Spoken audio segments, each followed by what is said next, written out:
all of our permits and our state permits and everything.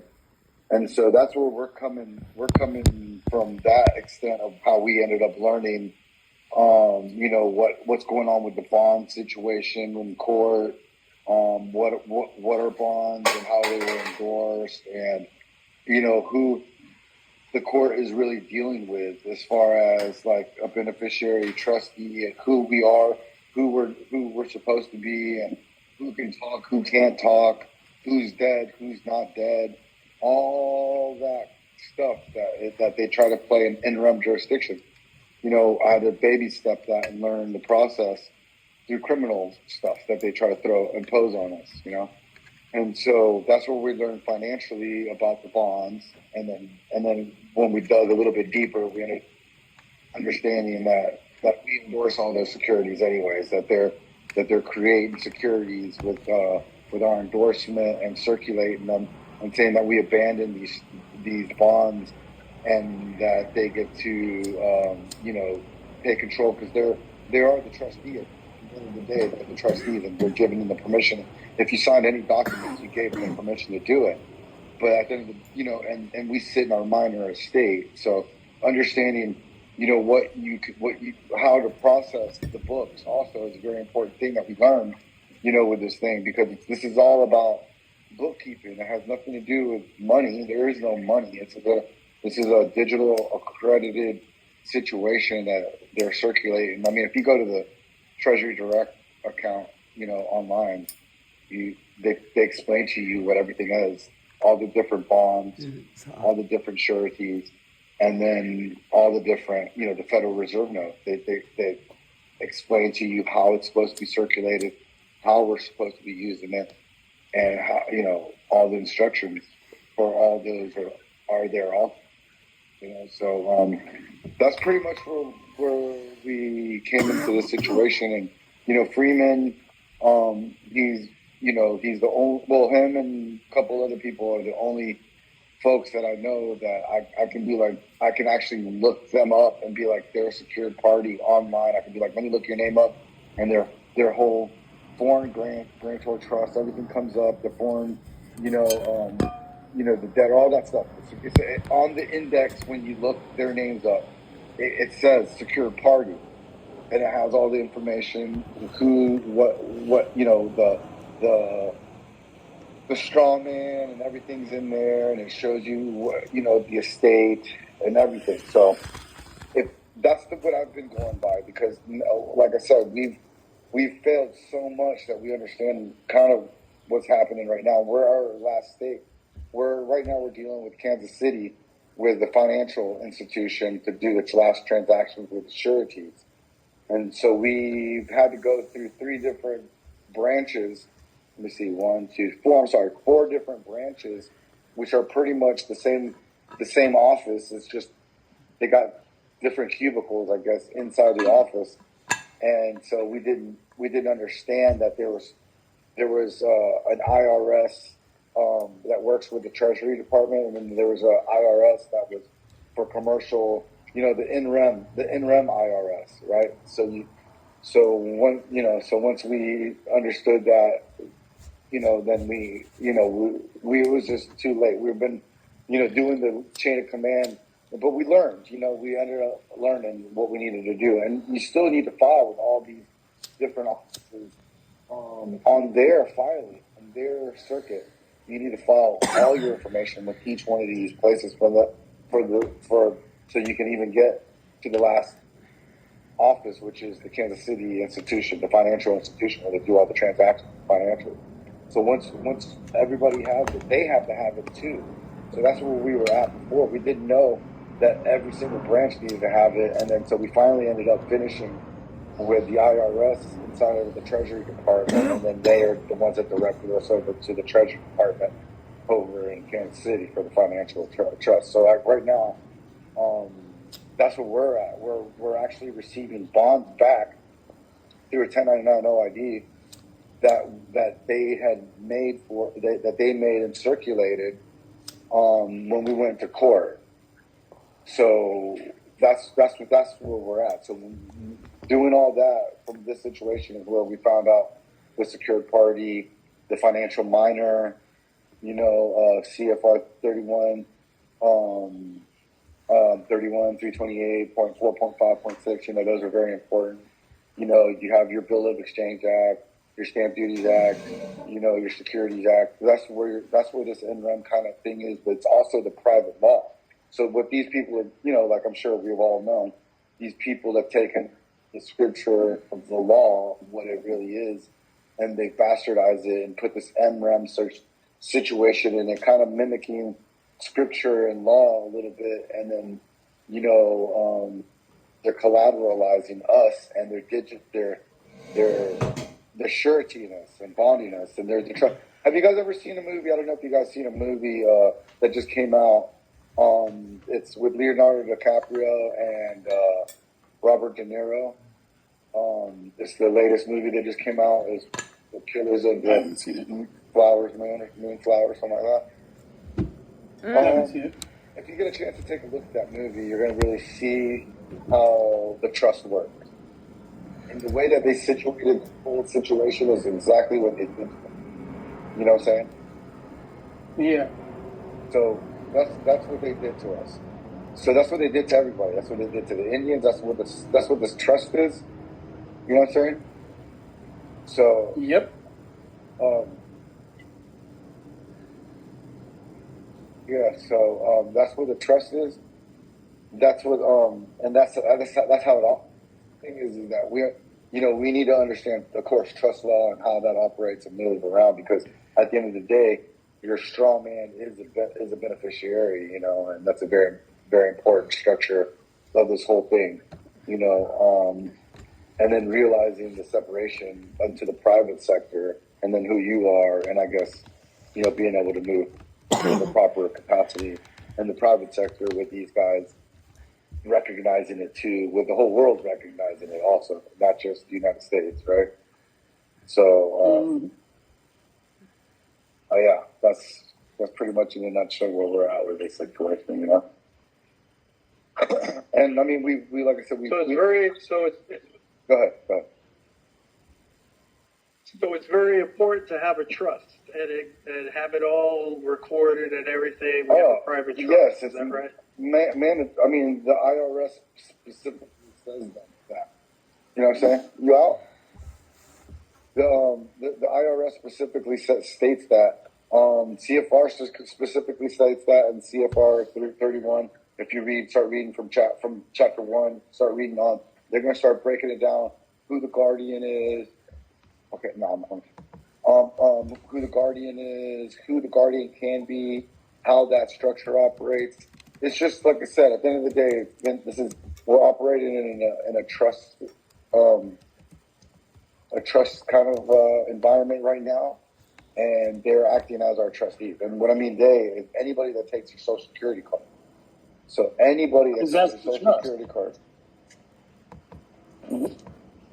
That is the trust. Yeah.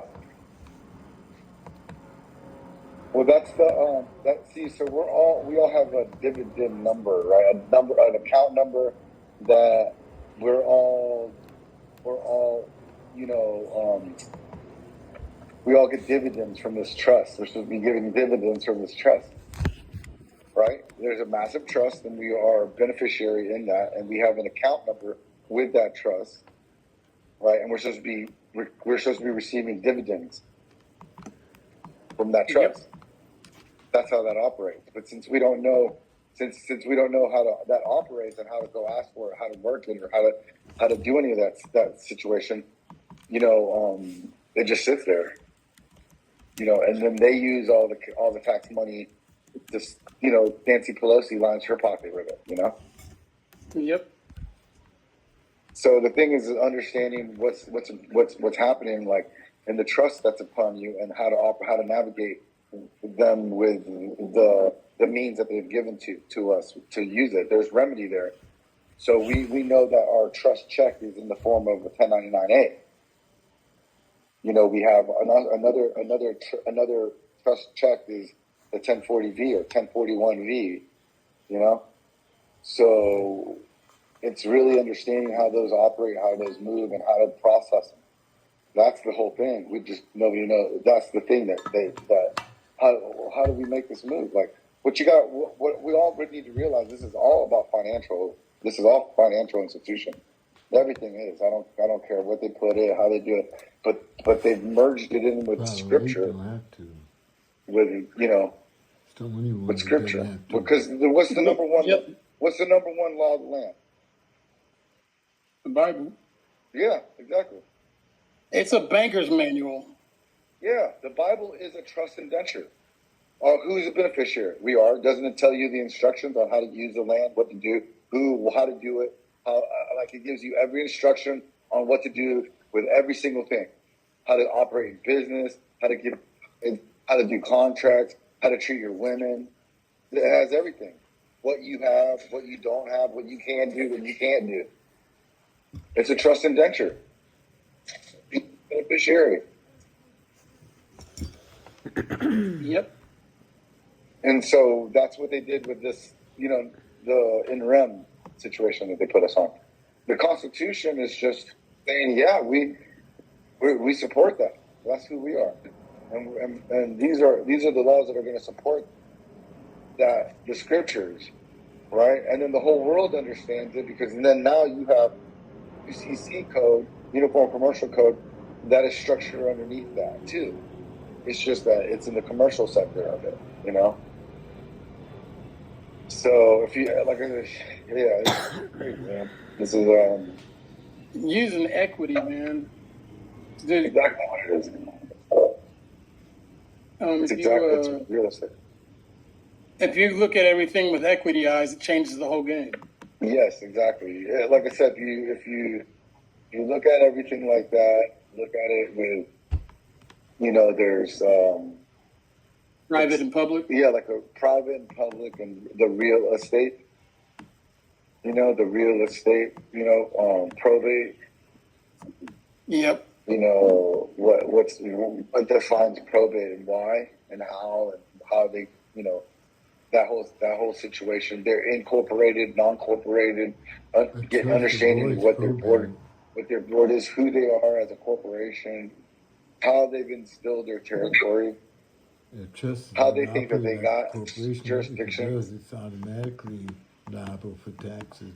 Because that's the whole thing. Like, if you don't tell them, we voluntarily sign up to everything. Yep, and acquiesce. Yeah, we volunteer everything. Like, you want to go, you want to get out of this, you want to get out of their system. It's very easy. Stop using their system. Right, but that's the whole system. When they bring you into court, you got to make sure that you're in your proper status. You own nothing. I'm here. What do you need? That didn't, saying, like, I'm not in your system. And then you start bringing up their laws. I mean, you got that specifically say what to do and what not to do. Like, if you want to really, like, drive around privately, you go get your DOT private traveler number. You take their tags off of you don't use their stuff. You don't have anything of their stuff anymore on your car. You make your own plates, put your own number, put your DOT number on that situation. There's little rules that we got to follow today, because these sons of bitches have conquered us, as I have occupied the republic. Just like they have here in Hawaii. He just got pulled over for dot tags, and they arrested her and shit.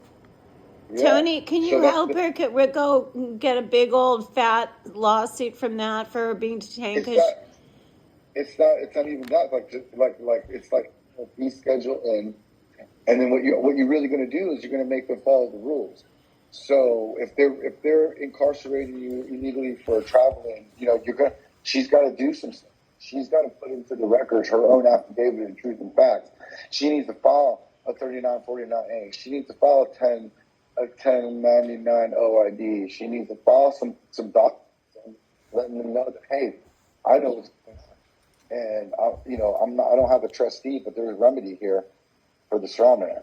You know what I'm saying? You can't just do this and do that, because the straw man does public papers. So that's the whole thing. When we go back into, like, secure party and because the way my teacher always used to bring it up to me was like, well, what are you trying to do, Tony? Like, what exactly are you trying to do with whatever you're trying to learn right now? You know, and I was like, well, shit, I just want them to leave me alone, man. I'm sick of them like just bugging me, and I can't do this, and I can't do that, or I need a permit to like put a chicken coop up that, you know what I mean, like to put in my front yard. You know what I'm saying? Yeah. And so, so he understood. That's very easy. What you got to create now is an estate, and you got to not be in the postal service, and you got to get your Lodial title, and blah blah blah. And this is how you do that, and do, and then bam. So now you have an estate. Now you're not. Now you're part of the republic. You're not part of their corporate entity. You're now on the private side. When I order guns, they go to the sheriff's department. And they deliver them over to the house. You know, so it's just a matter of you. It's not about asking them. It's how we navigate correctly, because they have to follow procedure and they got to follow law. If all your documentation, all your paperwork is filed correctly, everything's done right, what in the hell can they do?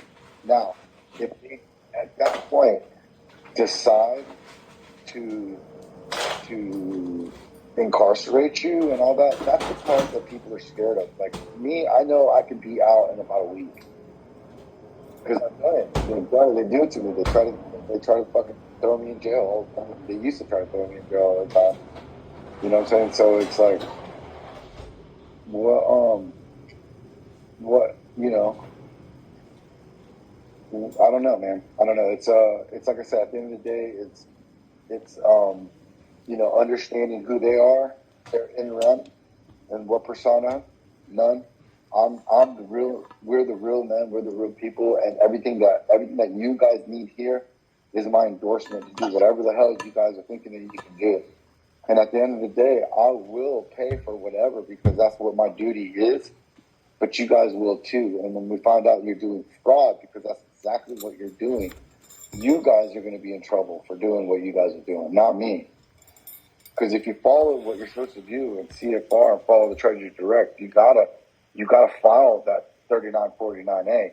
You gotta go to the fraudulent crimes division from the Treasury Department, and you gotta start filing a claim against them. You gotta become a member to that institution when you become a secured party.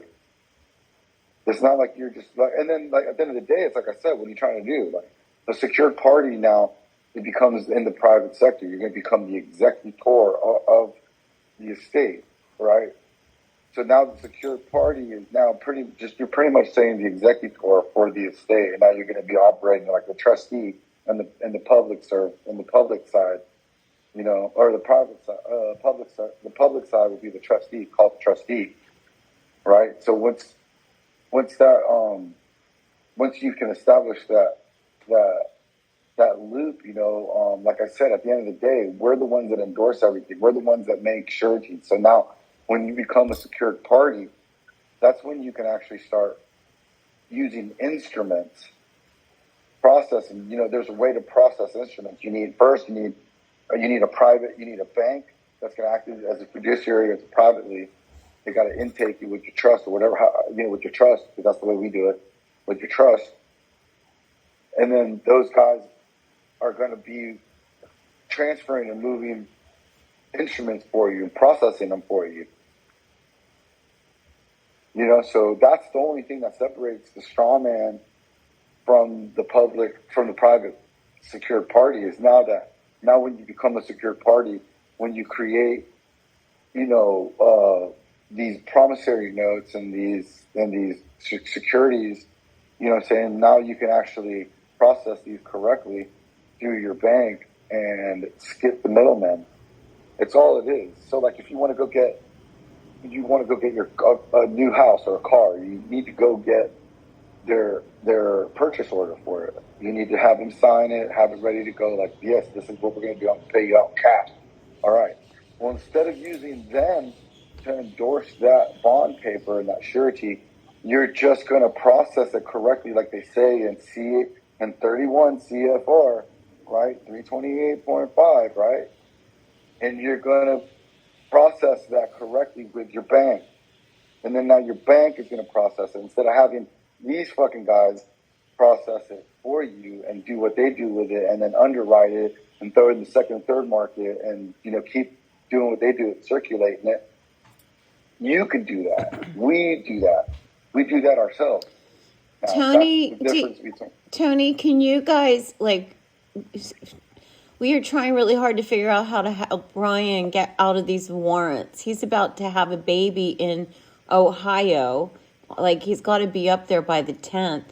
And he's afraid to go up there because I think you should just tell him real quick the situation, and maybe he can advise you what to do.